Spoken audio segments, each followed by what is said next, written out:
আমি আছি এখানকার একটা ব্যস্ততম শহরে, এটার নাম হচ্ছে শেনজেন। আমাদের দেশে হর্নের শব্দের জন্য আপনি সকালে ঘুম থেকে উঠে যখন অফিসে যাবেন তখন আপনার ব্রেইনটাকে নষ্ট করে দিবে, তখন অফিসে গিয়ে আপনার কাজ করতে ইচ্ছা করবে না।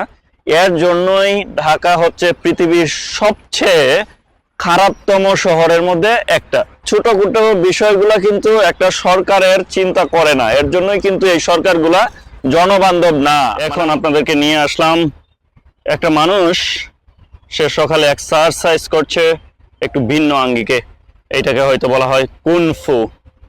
এটা হচ্ছে চাইনিজ খুবই একটা প্রসিদ্ধ প্রসিদ্ধ একটা বিষয়। আমি কাছ থেকে গিয়ে আপনাদেরকে দেখাবো যে উনি আসলে কি করছে।